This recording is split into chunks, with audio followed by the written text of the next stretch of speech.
Bueno, amigos de Cerebro en los Deportes, estamos con una gloria del béisbol cubano. Estamos con Gonzalo Naranjo, un hombre que tiene 84 años. Cumplido, en noviembre cumple 85. Pero mucha gente también no se acuerda de Gonzalo Naranjo, Chol Naranjo, que fue miembro de los equipos Cuba amateur, después jugó con los Piratas de Pittsburgh. Anteriormente, yo hice el arreglo con Joe Cambria en La Habana. Cuando vine de México, él le mandó a un par de amigos míos de Luyano que habían jugado ya en ligas menores aquí en los Estados Unidos, Oscar Reguera y Fifo Corrales, que eran del vecindario mío y eran los ídolos míos cuando aquellos, porque habían jugado ya profesional. Yo era un poco más joven que ellos, y entonces con ellos dos, que siempre estaban en la pelota y aprendí mucho de pelota con ellos, Cambria los vio en algún lugar y le dijo que me quería ver cuando yo regresé de México. Desde luego que cuando en México me vieron los scouts, ya yo tuve dos ofertas de Campani y otro scout que creo que era de los Gigantes, a memoria. Y entonces cuando llego a La Habana, que me tenía que incorporar a los estudios, porque hubo que pedirle permiso al colegio, a mis padres. Porque para ese, tú fuiste del equipo Cuba amateur con 16 años, ¿no? 17 cumplí en México. En el mundial de amateur. Entonces los compañeros del equipo me regalaron un cajón así. Y entonces cuando lo abría había otra caja más chiquita. Y cuando iba a afinar lo que había era una cazuela. Tú sabes cómo es la pelota. Y entonces había muchas cosas graciosas, porque teníamos grandes pitchers como el de Manzanillo que recomendó Felo Ramírez, que no hizo ni el entrenamiento, fue por recomendación de Felo Juegos. Era un muchacho de allá de la zona de Felo, y entonces él salía a comprar y se la daba de muy buen comprador, porque los mexicanos, tú sabes que vendían las cosas muy baratas. Entonces tenía un reloj muy bonito, ¿no? Con unos adornos y todo. Pues entonces dijo, oye, Ibrahim Brul, ¿cuánto te costó? No, una gatela, y le daba cuerda y el reloj no andaba. Y le habían cobrado, él creía que lo habían comprado barato porque le cobraban en dólares. Y cuando abrió la caja no tenía máquina. Fuiste con el equipo Cuba amateur con solo 17 años. Hice el equipo, porque cuando hicieron las preselecciones, los equipos que se juegan ya para hacer Tú venías del colegio de los hermanos maristas, ¿no? Yo estaba en el colegio, estaba estudiando bachillerato. Y entonces no pude jugar ese año, me quedaba un año intercolegial para los menores de 18. Yo tenía 17, me quedaba ese año. Pero el hermano Luis de la Salle, como nosotros ganamos el campeonato anterior, pues entonces en el curso anterior, y nosotros volvíamos otra vez al campeonato, y yo estaba todavía en edad de poder participar. Él alquiló un detectivo que fue al Instituto de la Víbora a averiguar del equipo de pelota que el hermano Pedro presentó en la Federación Intercolegial para inscribirlo, quién era alumno del colegio. Porque si estás en un forro, que a ver si el hermano Pedro estaba metiendo algún forro. Y entonces lo que encontró que le fue factible al hermano Luis a la Salle es que yo había suspendido el tercer año de bachillerato. Y entonces llevó la moción a la reunión de la FAI, la Federación Atlética Intercolegial, que a los colegios se iba a estudiar no jugar béisbol. Y entonces me suspendieron a mí el año de intercolegial. Entonces, fíjate, ya yo estaba jugando con profesionales en el Club Ferroviario y todas esas cosas. Choli, ¿cómo es que tú llegas a los Piratas de Pittsburgh? Bueno, estando en la temporada del 53-54, los Piratas fueron a entrenar a Cuba. Ya yo había firmado con el Washington. Y ya cuando... ¿Con los Senadores de Washington? Sí, yo había firmado originalmente en el 52 con el Washington. Ese es otra entrevista. Si tú quieres te la hago igual. Entonces, los Piratas al entrenar en La Habana, cuando ya el entrenamiento llega a un punto, ellos necesitan jugar. Y le pidieron a Pedro Galeana, que era el jefe de propaganda de la Liga Cubana, que hiciera un equipo con los jugadores que no habíamos reportado todavía los entrenamientos. Y yo estaba entre ellos. Y entonces Galeana me vio, me localiza y dice, Naranjito, te voy a dar $50 para que tú seas el primero que los Piratas. Oye, para mí era... Bueno, $50 siempre venían bien, pero era un orgullo eso, que Galeana me diera la oportunidad, y le gané a los Piratas en 9 innings 4-1.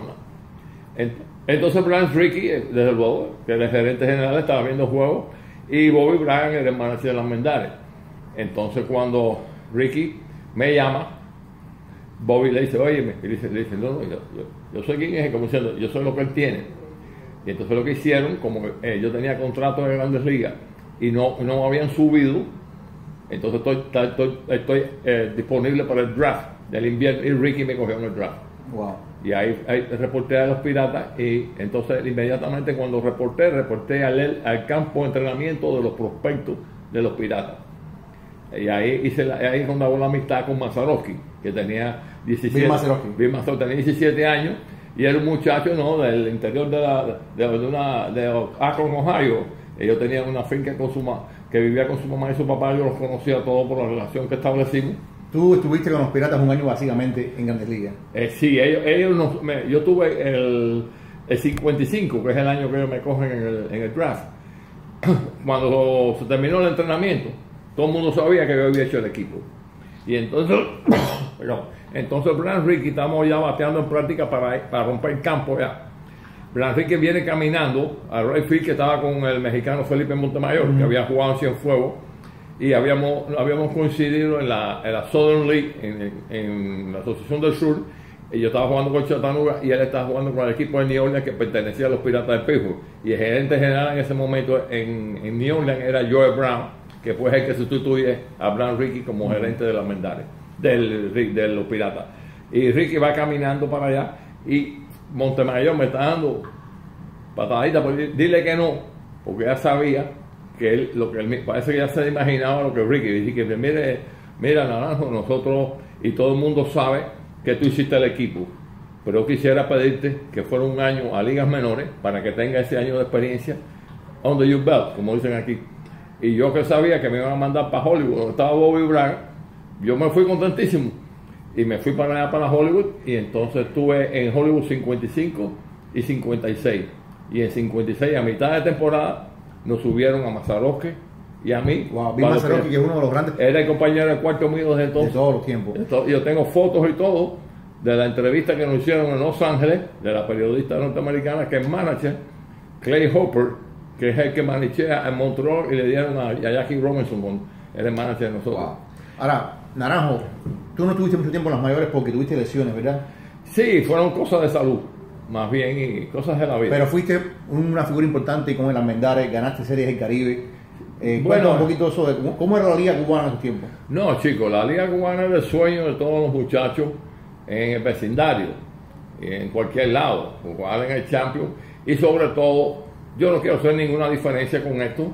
Lo que vimos nosotros cuando éramos aparentemente todavía jóvenes, no jóvenes, éramos muchachos todavía, vimos el ejemplo de los jugadores cubanos de aquella época en la Tropical, que ganaban dinero a cooperativa, iban bien vestidos siempre, y sobre todo la entrega que uno ingirió de cómo es el ejemplo que nos dieron a nosotros los jugadores de esos tiempos. Claro.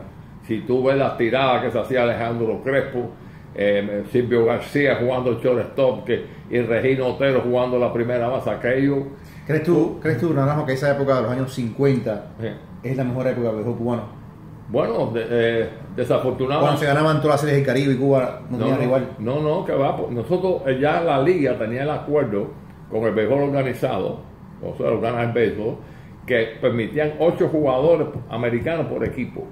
Y entonces, ¿qué hacían ¿cómo se llama? Los propietarios, o los que estaban a cargo de hacer los equipos? Venían a los Estados Unidos, tenían las relaciones con todos los equipos de las Grandes Ligas y escogían el mejor talento que estaba, perdón, que permitían el béisbol de Grandes Ligas ir a La Habana. Así que talento. Tú ganaste con Industriales, con Industriales. No me dieron un chance. No te dieron un chance, no, si no te lo dan. Con Fermín no me ponía a pichar.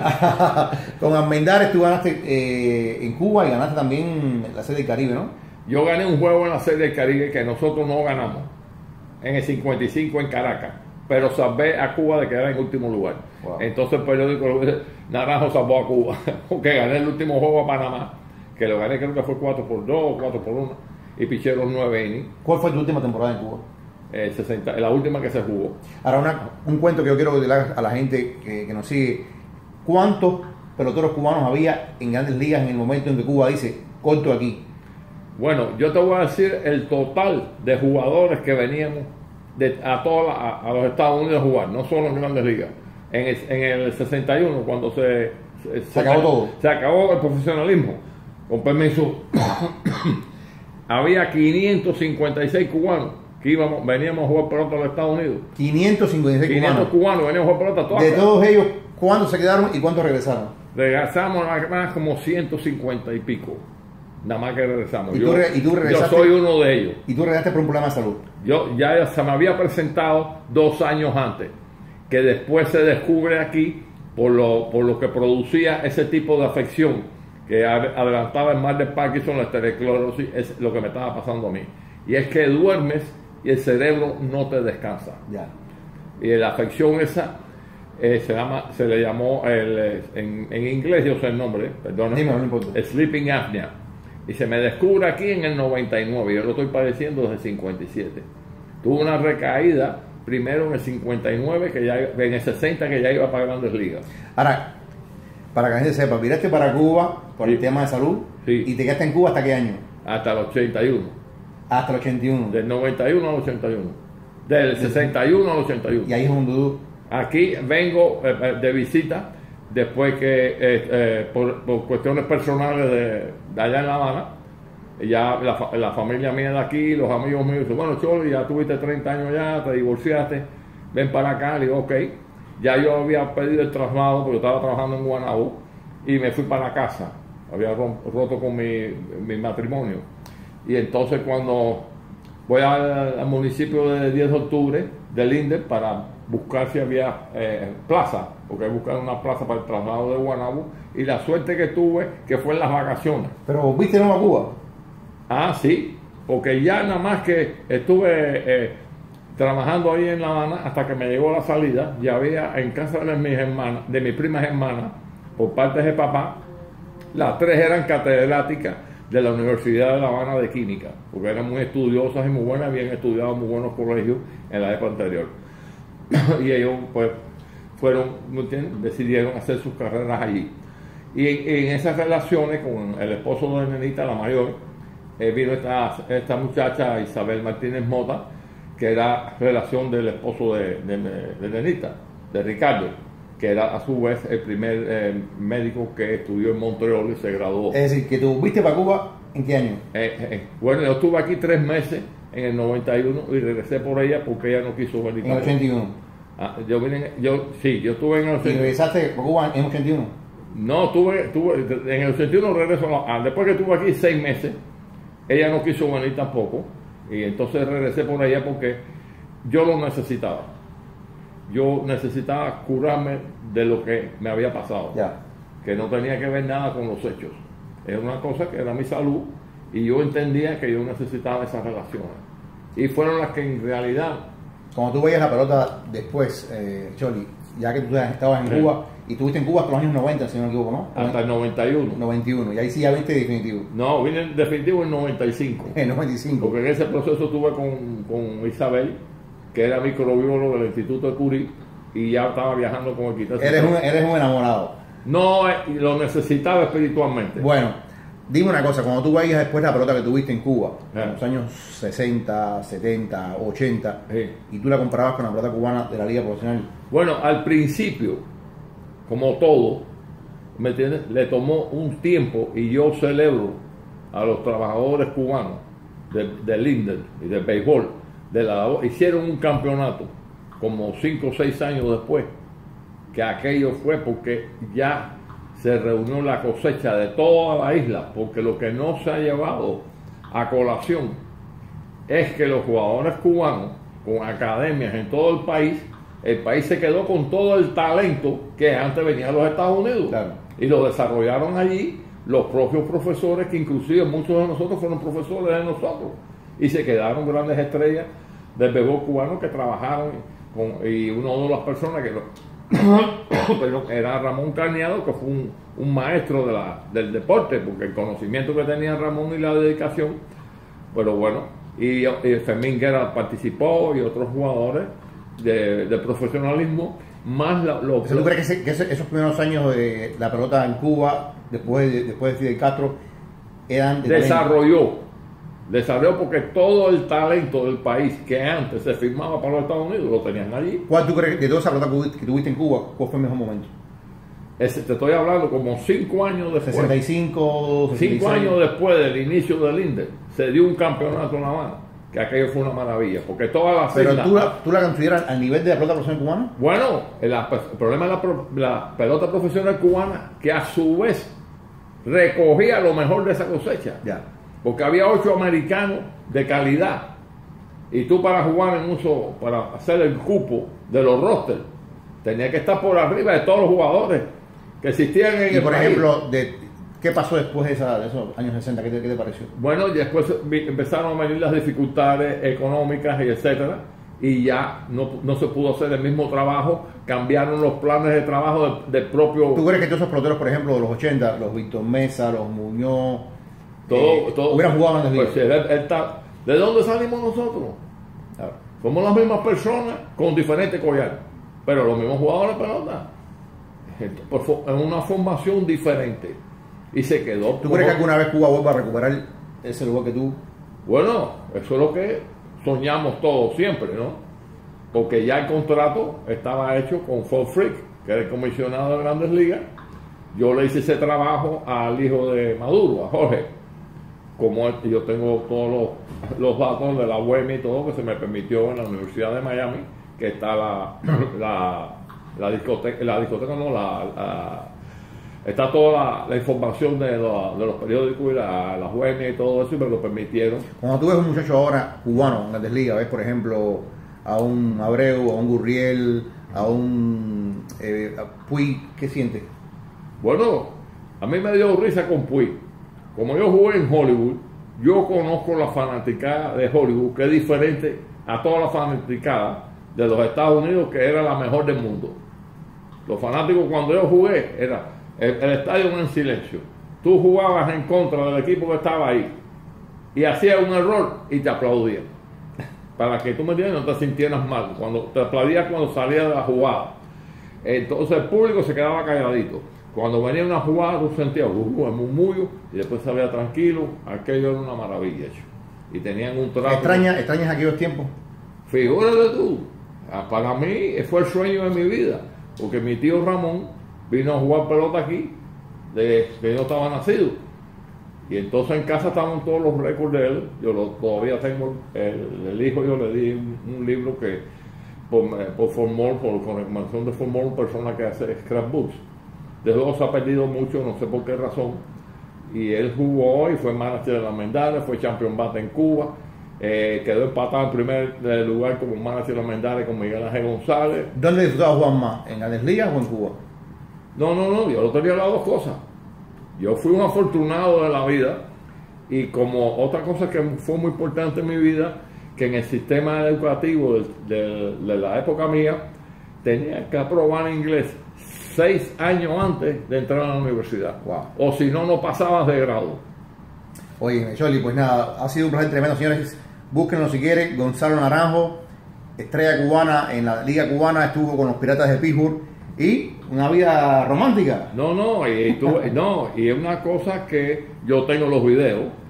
A mí con 19 años yo hice las Grandes Ligas con los Senadores de Washington, que los únicos que nos quedamos fuimos Marrero, que ya era la estrella, Camilo Pascual y yo hicimos en el 54 las Grandes Ligas.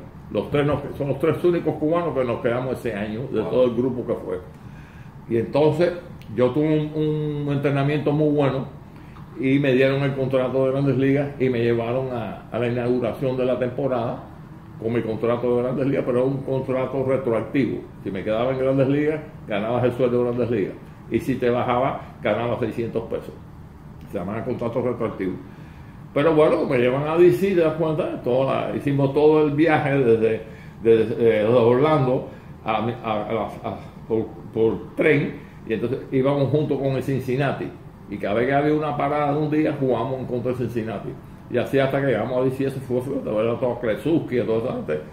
Y cuando llegamos a DC jugamos contra los Dodgers. El School estaba con nosotros todavía, que no se quedó.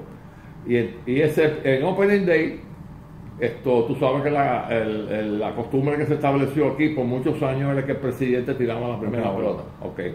Y entonces la ceremonia era que los dos equipos se reunían enfrente para que el presidente tirara la bola y el que cogía la bola, él se la firmaba. Y yo veo que me ponen a pichar en práctica Opening Day. Digo, aquí a mí no me van a dejar.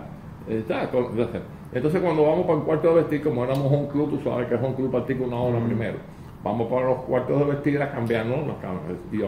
Yo había pichado en la práctica, me estoy cambiando. Y estoy hablando con Eddie Jones, la famosa tercera base, que era un monstruo jugando tercera base, un primer bate que cogía 100 bases por bola. Y Eddie era, ¿cómo se llama? Era católico igual que yo y teníamos una relación de amistad por esa manera. Y a mí me habían regalado una efigie del Pío IX, el Papa, el íntimo amigo papá, el doctor José María Rosal, un médico muy famoso en La Habana en vías respiratorias, y había estudiado el bachillerato con papá. Pues me la regaló, que la tenía cuando estudiaba en España, porque se graduó de médico en España, y me regaló la efigie del pontífice. Y yo se la regalo a Eddie Jones por la mitad. Y en eso viene el manager Bucky Harris, que Bucky Harris fue es niño prodigio en este país, porque jugó segunda base con 21 años, manejó los Yankees y ganó el campeonato. Y era el manager de los senadores de Washington, junto a Ozzie Blue, que había manejado en los años 44, cuando Cameron mandó en la Segunda Guerra Mundial todos los jugadores aquí, y yo tuve la relación con toda esa gente para firmar el contrato. Pero en el momento que estamos en esa oportunidad, que estamos hablando de la Opening Day, viene Bucky Harris y me dice, mire, Naranjo, lo hemos escogido para que se siente con el presidente de los Estados Unidos. Tú sabes que le ponían al presidente un jugador en Washington en el box seat de él para que si daban un foul tú lo protegieras. Y entonces me escogieron a mí. Entonces me doy cuenta de la diferencia que me están haciendo, porque yo soy un cubano de 19 años que me han seleccionado a mí. Ya lo habían hecho con Marrero. Marrero tuvo esa oportunidad también. Pero yo jovencito, bueno, entonces me levanto con ese tipo de impresión y entonces el manager parece que se dijo, pues chiquito, ¿sabes lo que estamos haciendo? Efectivamente, tiró la primera bola, yo estoy en el grupo que estuvo esperando la bola que se coge, la cogió Johnny Sain, el famoso pitcher de que fuera del Boston, cuando Warren Spahn era Spahn y Sain, y al otro día Ray, cuando ellos dos pichados, después volvió aquí ganando juegos. Cogió la bola, ya se la había dado al presidente, era el Dwight Eisenhower, que a su vez había jugado pelota en West Point cuando estaba estudiando. Yo tengo todas las fotos esas.